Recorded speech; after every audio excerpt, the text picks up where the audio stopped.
Estamos grabando, ya estamos al aire, ¿sí? Hola, ¿qué tal? Bienvenidos a esta nueva videosíntesis. En esta ocasión, esta charla se va a tratar acerca de... Me viene a visitar desde la ciudad de Poza Rica un amigo que desde hace muchos años conozco, ¿sí?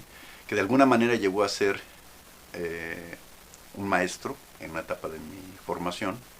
Después, durante los tipos de trabajo que realizamos, pues fuimos compañeros. Entonces, con el tiempo ya el trato se va a convertir en un amigo, y aguantar al vato y bueno. Y termina siendo tu colaborador, ¿no? Termina siendo trabajando juntos en otros proyectos, ¿no? ¿Por qué? Este tipo de labores son muy complejas, son muy peligrosos, que se realizan a mucha profundidad y en el cual las personas que están a esta profundidad pueden estar varios días utilizando equipos muy complejos, y prácticamente el trabajo de este amigo era cuidar a los buzos, que aquí tienen a mi amigo Arturo. Bienvenido, gracias por estar aquí con nosotros. Un placer, un gusto volver a verte después de varios años. ¿Cuántos años ya tenemos? Muchos años, sí. Muchísimos años. Y bueno, pues el doctor Yochin es una persona que tuve el gusto de conocer en las plataformas, en los barcos. Son trabajos muy... pues, aquí, bueno, estamos compartiendo algunas imágenes con ustedes. Y él básicamente lo que se dedicaba era... Adelante, tú estás aquí. Tu trabajo era cuidar prácticamente. Tú nos cuidabas a nosotros, ¿no? Cuidar los buzos. Tú nos cuidabas allí y prácticamente, ¿qué es lo que hacías tú para...? Bueno, nuestra misión era meter a los buzos a las cámaras de saturación principalmente, donde se efectúa a través de ellas el buceo profundo y donde el buzo no respira aire como normalmente lo hacemos, sino una mezcla de gases.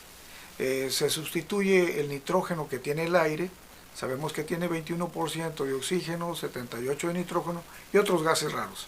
Entonces el nitrógeno en profundidad o bajo presión se vuelve tóxico al sistema nervioso. Entonces sustituimos el nitrógeno por helio, que es un gas inerte y que nos permite tener al buzo a grandes profundidades. Pasando los 50 metros de profundidad ya no se respira aire, se respira helio, que es una mezcla de helio con oxígeno. El helio es el que se le pone en los globitos, lo respiraban nuestros buzos. Son los que te hacen hablar como ardilla, ¿no? Te hacen hablar como ardillita, como pato. Exactamente. Pues también parte del cuidado que estás checando, yo recuerdo ahí en tus los monitores que tenías, monitores para checar la humedad, la profundidad, la profundidad de vivienda, la profundidad de estancia. Tienen baños, tienen camas. Tienen todo. Ajá. De hecho, se mantiene a los buzos bajo presión durante mucho tiempo. Cuando empezamos nuestros trabajos en la sonda de Campeche, el buzo permanecía saturado o dentro de un complejo de cámaras, porque no era una, eran varias, 3, 4. Entonces los buzos se mantenían presurizados hasta por 36 días sin salir de las cámaras. Entonces, con esta finalidad se tiene una serie de equipos muy especializados que son los controles de saturación, que son unos equipos muy grandes donde estamos monitorizando todos los parámetros de vida del buzo para mantenerlos bien, con salud y sobre todo con seguridad. Entre esos parámetros está el oxígeno, la concentración de dióxido de carbono, que es lo que está expeliendo el buzo, la presión, la temperatura y la humedad. Entonces es un monitoreo constante que se está haciendo y del cual se lleva un registro, una bitácora, y tenemos por norma que hacer ese registro cada hora, checando todos los instrumentos que se tienen para tal fin, para la seguridad, y llevar todo en una serie de documentos legales, administrativos también, y de logística, toda una logística para mantener a los buzos sanos y que desempeñen su trabajo. Y por ejemplo, yo vi los monitores que tienes ahí de video, ¿a poco hasta en el baño los estás viendo? Bueno, sí, efectivamente. Pues generalmente, ahora sí que enfocábamos las cámaras nada más de medio cuerpo hacia arriba, no lo demás. Entonces, pero sí, vigilábamos estrechamente al buzo a través de cámaras de video, cómo dormían, cómo se desempeñaban dentro del hábitat, y también durante las operaciones la campana, que es vamos a decir, la cámara que baja al fondo con los buzos, La cámara lleva un sistema de video y de audio y se está monitorizando el buzo todo el tiempo. Entonces, nuestra misión era estar checando, vigilando el buzo las 24 horas para lo cual estaba uno como técnico en buceo de saturación y teníamos nuestro ayudante, el operador de cámara, que alguna vez me acompañaste ahí en todo ese sistema. Entonces nuestra misión era vigilar todo, desde ¿El estado de ánimo? Desde el estado de ánimo, la psicología del buzo, porque mantenerse encerrado por mucho tiempo implica un esfuerzo mental, aislarse prácticamente del mundo y estar uno consigo mismo más que con los compañeros que nos están acompañando, porque los buzos entraban en grupos de 4, 6, 8, a veces llegamos a tener hasta 10 buzos en un equipo de saturación. Oye, ¿y la complejidad con qué lo sientes que es comparativo en cuanto a una operación como esta? Bueno, es muy complejo, más complejo, inclusive que yo diría que ir al espacio, porque el dominar la presión del mar no la hemos conseguido. De hecho, los submarinos, los mejores del mundo, no han resistido las presiones que existen en nuestros mares. Entonces es muy complejo. El buzo tiene que tener una constitución física excelente, como la de un astronauta, para poder desarrollar su trabajo con seguridad y estar en condiciones físicas aptas, tanto físicas como mentales. El buzo debe estar preparado para tal fin. Pues este es parte del trabajo que de alguna manera compartimos a bordo, ¿sí? Porque es una labor bastante compleja, porque también interactúas con otros tipos, unas logísticas, en la cual interactúas con otras embarcaciones, estás interactuando con otras plataformas, manejando tuberías, la presión de las tuberías, el vaciado de las tuberías. Son decisiones que se tienen que tomar aquí, que van de cada una de ellas puede depender la vida, la seguridad del medio ambiente. El costo de las operaciones son enormes. Un minuto no tendría idea de cuánto cuesta actualmente. Y los equipos, el riesgo de los equipos es también, el uso inadecuado de un equipo puede ser catastrófico como pérdida económica. Entonces, porque además en esto es una labor de equipo, entre personas. Y cuéntame de este equipo. Bueno, entonces, esos equipos de los cuales estamos hablando están a bordo de embarcaciones especializadas donde se instalan. Algunas de ellas ya traen los equipos desde la fabricación del barco. Están diseñados. Entonces, están diseñados exclusivamente para operaciones de buceo profundo. Y en otras hay equipos portátiles en donde se instalan sobre el barco equipos portátiles de buceo de saturación.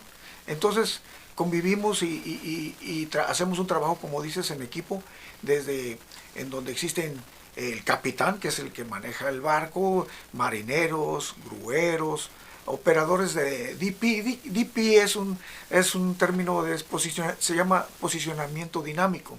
Antes, cuando nosotros llegamos a trabajar en 1982 al área de plataformas de México, en Ciudad del Carmen, existían aún todavía las barcazas, y sobre las barcazas no existía el DP, porque eran unas barcazas, no tenían anclas. Nada más tenían anclas, y las cuales se posicionaban y ahí se quedaba flotando la barcaza con todo el equipo y el personal que iba a trabajar en ellas. Entonces no existía el DP. El DP, el posicionamiento dinámico, es que ahora todo se maneja a través de computadoras, de tal manera que los barcos se mantienen en posición a través de pura computadora. Ya no son los timones de antes, ni siquiera los timones.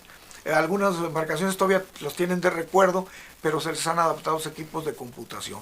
Entonces se están moviendo las hélices para mantener en posición el barco. O sea, contrarrestan los movimientos del mar, los movimientos del viento, los jalones que puedan tener con las grúas y con las winches y todo lo absorben y lo contrarrestan, ¿no? Así es. En todo ese procedimiento pues intervienen mucha gente. Decíamos el capitán, marineros, grueros, maquinistas, los maniobristas, y ahí pues están los ingenieros, cocineros, los que nos dan de comer, y en donde todos juegan un papel muy importante, y es un trabajo de equipo para que nuestro buzo llegue a realizar su trabajo. Entonces vemos que debemos de tener una comida saludable, desde el personal más, por decir, de una profesión más humilde, por decir los cocineros, sin menospreciarlos, porque son sumamente importantes, que nosotros estemos bien, ahora sí, con el corazón lleno, estamos contentos y vamos a desarrollar muy bien nuestras actividades en cualquier profesión que estemos. Entonces vemos que esa comida sea saludable, que nuestros buzos coman la cantidad de calorías que debe de consumir, porque un buzo debe consumir más calorías que una persona que no está en condiciones de hábitat como ellos. Entonces, para que tengan un rendimiento muy efectivo y su labor sea eficiente siempre.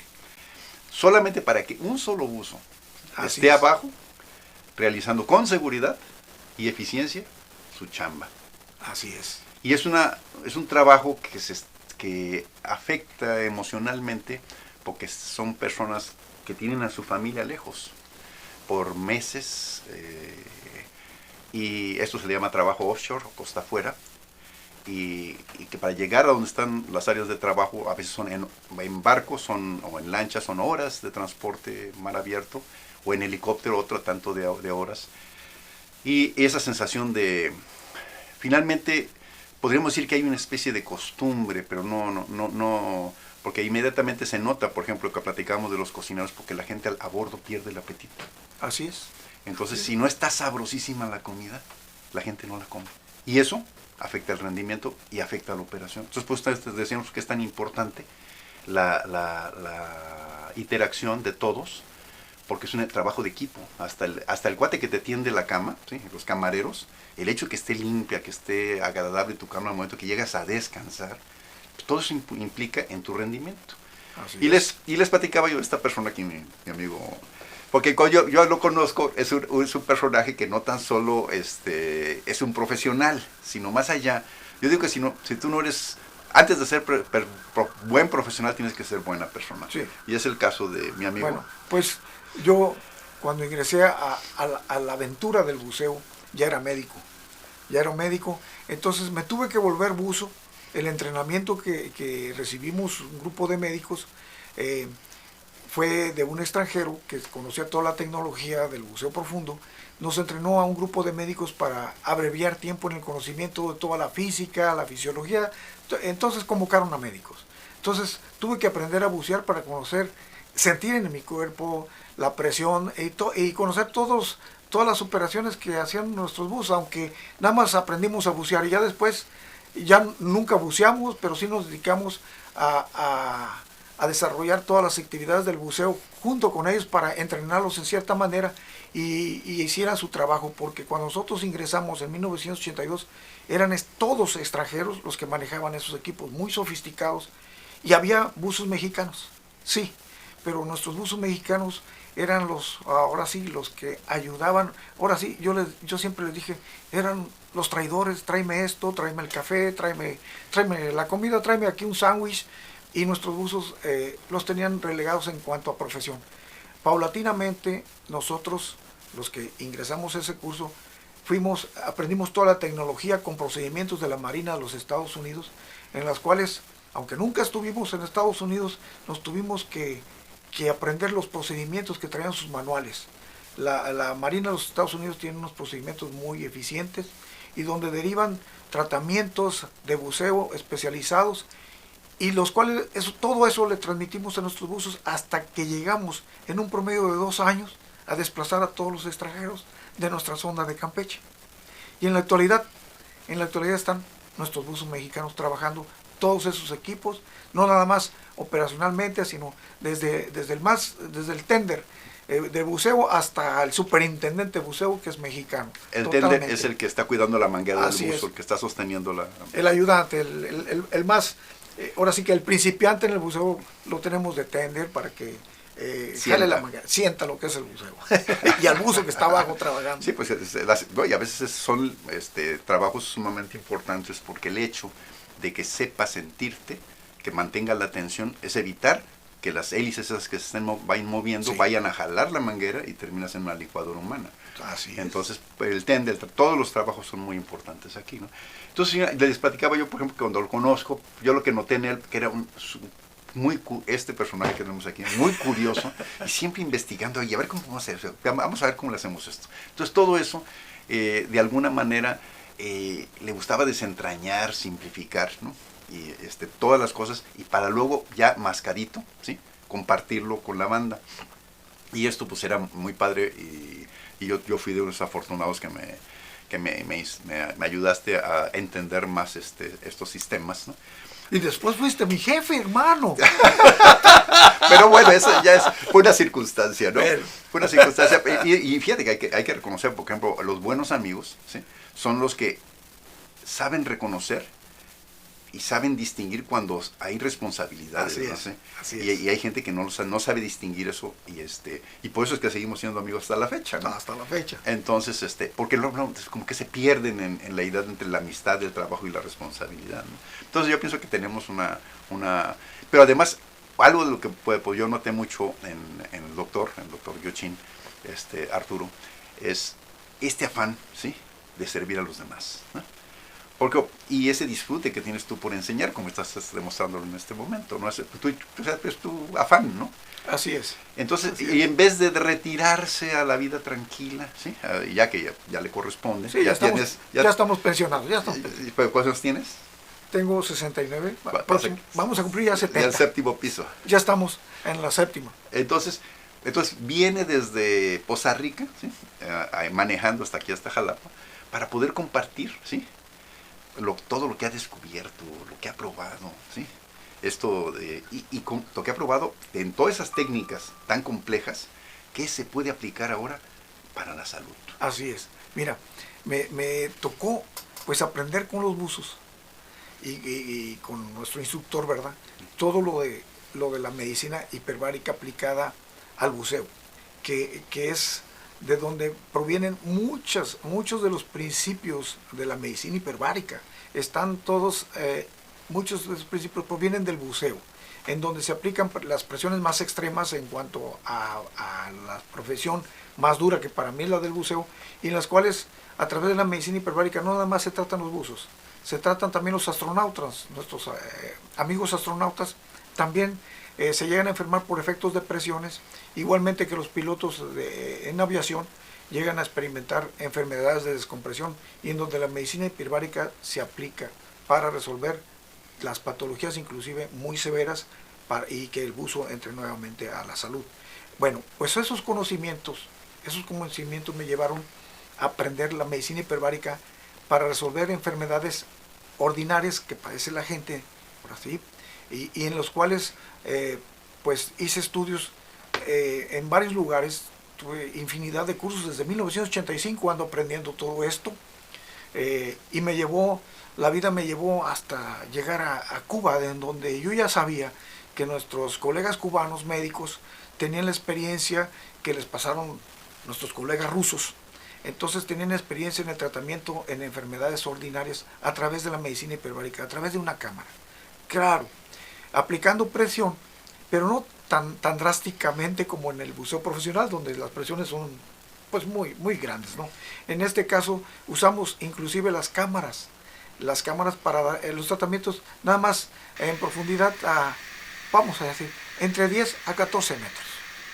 Es la mayoría de los tratamientos que damos con cámaras a las enfermedades ordinarias, que son muchas, y en donde la causa principal de la enfermedad, o a veces potencializar un padecimiento. Yo les voy a poner un ejemplo.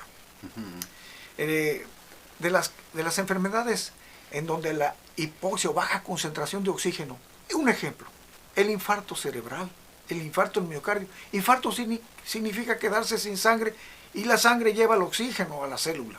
Entonces, si por alguna circunstancia se bloqueó un vasito, hubo por ahí algún problema que hizo que no llegara el oxígeno al cerebro, esas células mueren y el paciente fallece o queda con secuelas importantes si es que no fallece. Tenemos la hemiplegia, donde medio cuerpo se presenta parálisis, y entonces una forma de tratar ese tipo de secuelas es darle al cuerpo lo que necesita. ¿Qué necesita? Oxígeno. El oxígeno. ¿Y cómo le hacemos los médicos para meter el oxígeno al cuerpo? Usamos la física y lo que aprendemos en todo esto de la medicina hiperbárica para aumentar la concentración o presiones parciales de oxígeno en ese cuerpo. Para esa concentración alta de oxígeno va a actuar en las células que están sufriendo, que están en hipoxia, que se le llama hipoxia, están sufriendo esas células por falta de oxígeno, de tal manera que al llegar el oxígeno va a aliviar esas células, inclusive yo aprendí hace muchos años que las neuronas no se regeneran. En la actualidad yo les puedo decir, y con estudios de resonancia magnética, que sí se regenera y el cerebro puede llegar a funcionar otra vez, recuperando los signos, todas esas partes que se afectaron en función, como son la parálisis de medio cuerpo, o que el habla, o que el oído, las temblorinas, temblores, todo eso se recupera a través de oxigenación hiperbárica. Y lo podemos ver, el paciente lo manifiesta. Y en eso también hay otras enfermedades, otro ejemplo muy importante, enfermedades crónicas, degenerativas o degenerativas, se le podemos llamar degenerativas. Por ejemplo, la diabetes. En la diabetes, yo les digo a mis pacientes, el paciente está hambriento de oxígeno. ¿Por qué? Porque la misma enfermedad va afectando la circulación de esa persona a través de los años, y más si no se controla. No controla su alimentación, no toma sus medicamentos, de tal manera que el sistema circulatorio se va afectando y va llevando al paciente a una hipoxia crónica. Esa hipoxia lo predispone a gangrena. La parte más alejada del corazón, que es la bombita que lleva el oxígeno en la sangre, pues son las piernas. Entonces el paciente llega a presentar úlceras o gangrena, en donde actúan bacterias anaerobias que van a hacer que el tejido se destruya. Y en nuestro país, las instituciones médicas lo que hacen es amputar. Sino nuestra gente, es mi inquietud llevar el conocimiento para que la gente sepa que a través de la medicina hiperbárica podemos resolver una gangrena, podemos resolver un pie diabético, una ulceración, y evitamos amputaciones, desde un dedo hasta una pierna. Entonces, son cientos los casos. Ya tengo 6 años trabajando la medicina hiperbárica de lleno, ya no con el buceo. La estoy trabajando en enfermedades ordinarias. Tuve la fortuna también, dentro de esta vida que hemos llevado con amigos, en donde a través de una cámara hiperbárica que usamos en nuestro trabajo, tuve la fortuna de por un amigo obtener esa cámara. Y me llevó a hacerle adaptaciones porque aprendí toda la tecnología. Si aprendí la tecnología de muchas cámaras grandísimas como las de buceo de saturación, sofisticadas, pues ahora para mí yo tengo una camarita que para mí es un juguete, pero es un juguete que está resolviendo enfermedades a la gente. Para ellos representa su vida, su pierna. Así es. Su autonomía. Así es.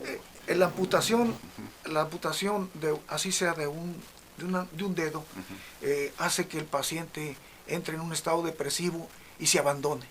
El aspecto mental juega mucha importancia en muchas enfermedades, esta es una de ellas, y más si el paciente es amputado hasta de un dedito, la depresión lo va a llevar a tener una severidad de sus signos y síntomas, y se abandona la enfermedad, presentando también complicaciones como la que vemos ahí, la insuficiencia renal, insuficiencia cardíaca.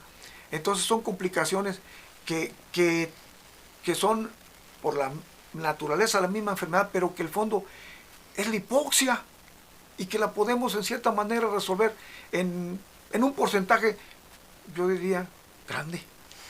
Yo diría que un porcentaje grande, esa deficiencia de oxigenación. Me platicabas de las autoinmunes como el lupus.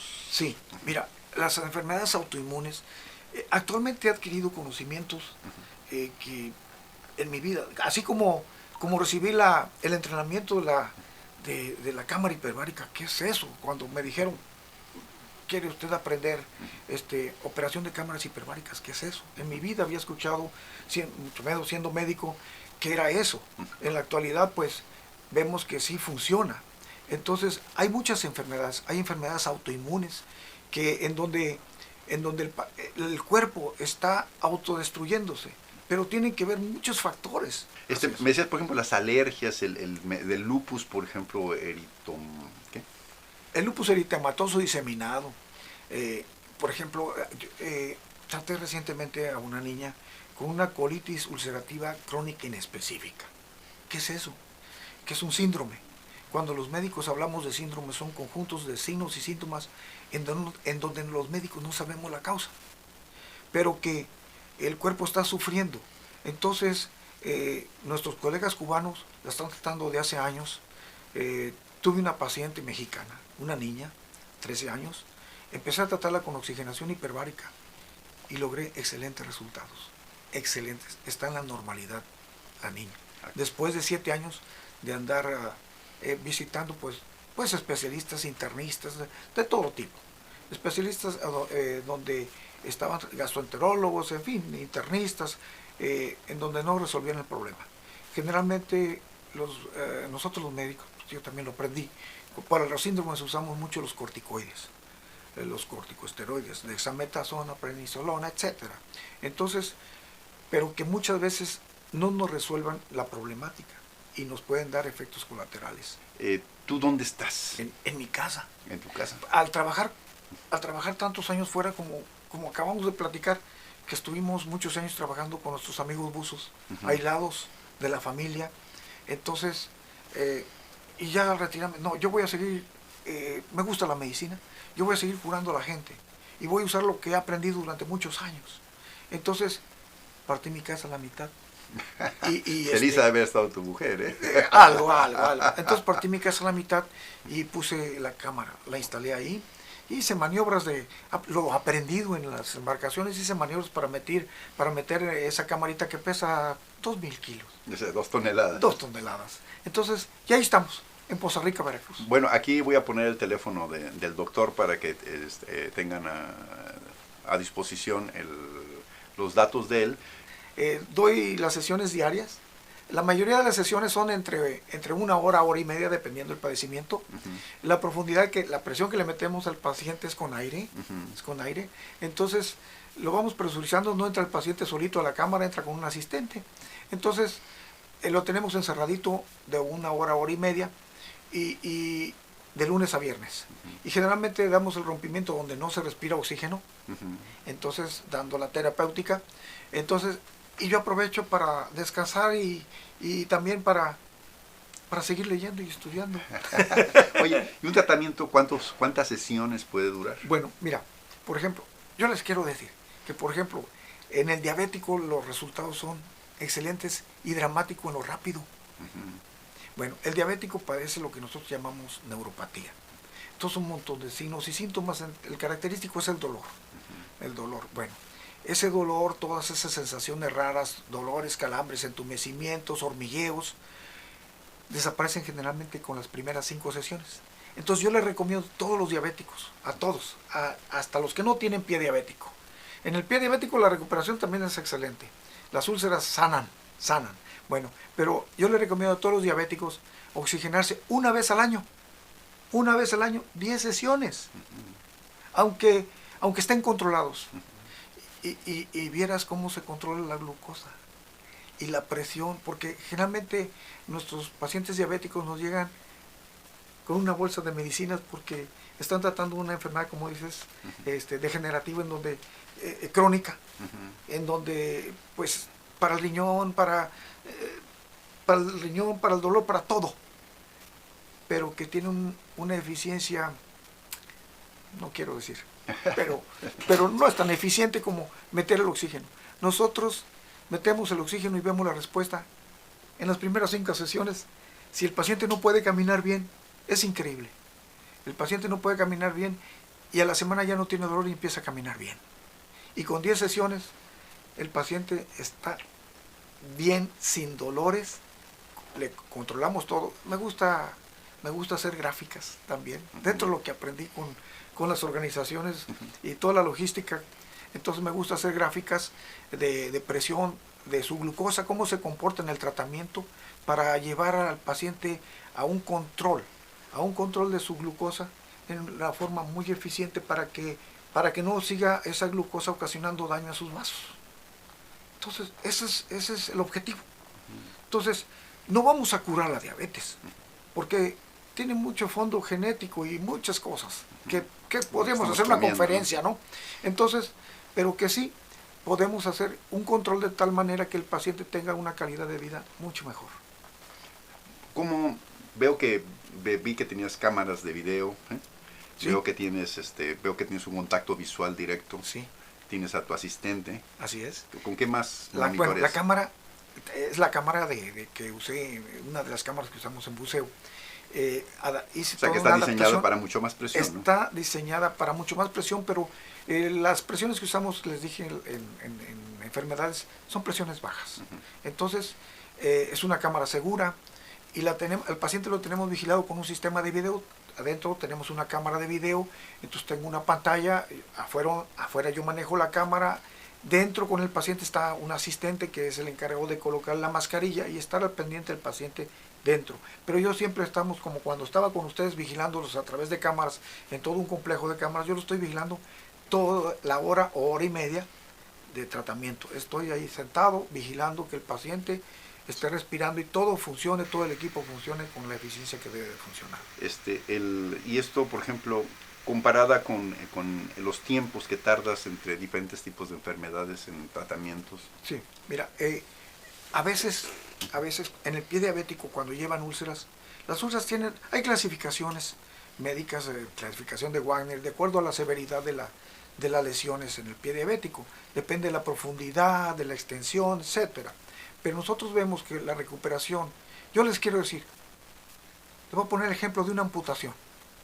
Una amputación de un dedo, 2 dedos, generalmente ese tipo de cirugías no se suturan, se dejan abiertas.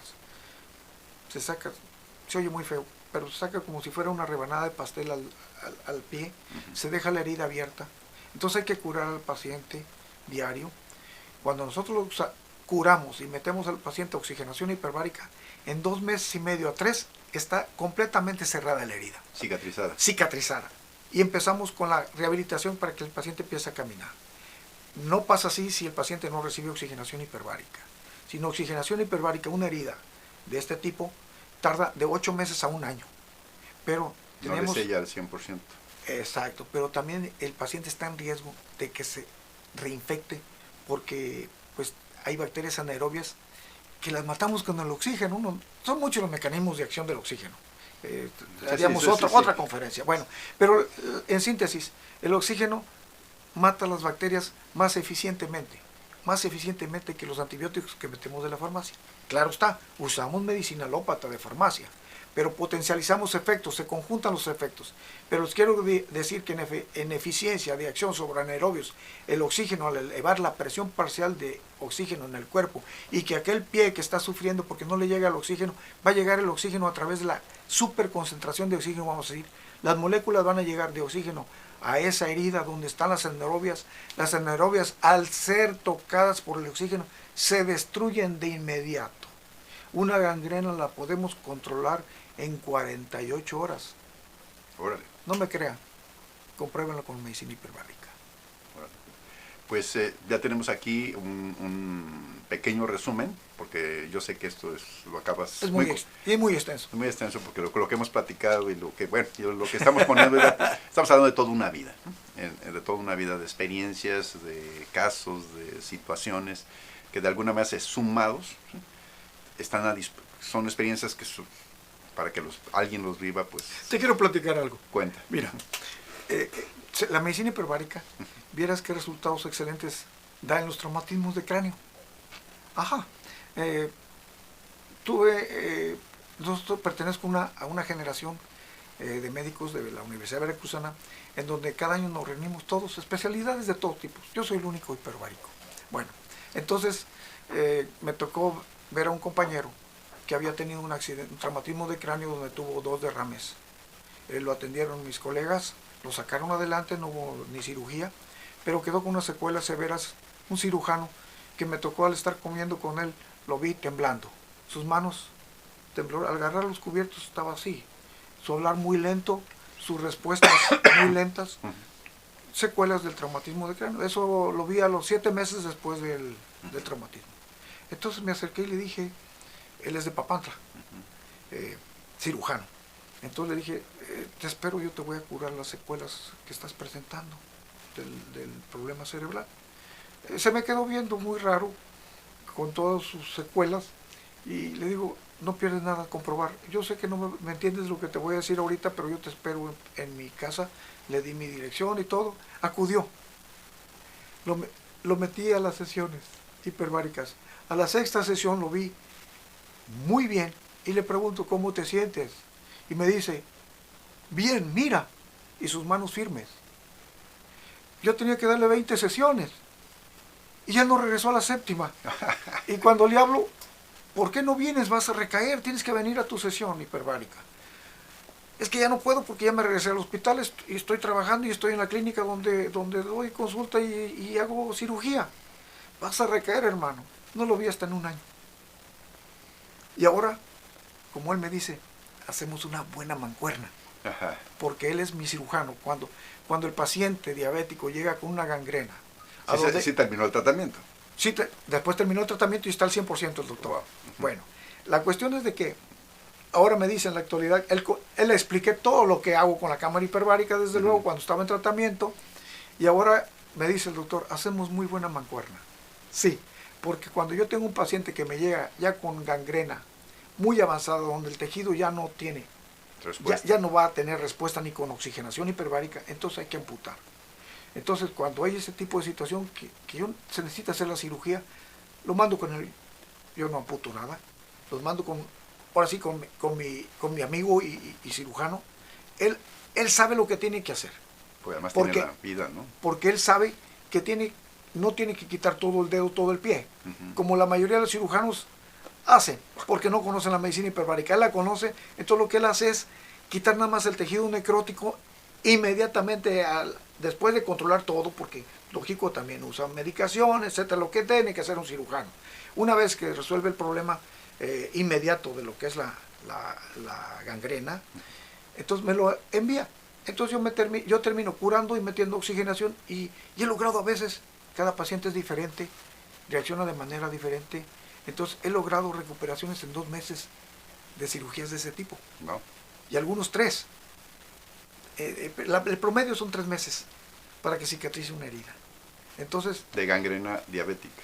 De gangrena diabética. Entonces este doctor, ahí y también tuve la fortuna de que me habló una colega, una neuróloga pediatra cubana, hiperbarista, que trabaja en el Hospital Ángeles en México.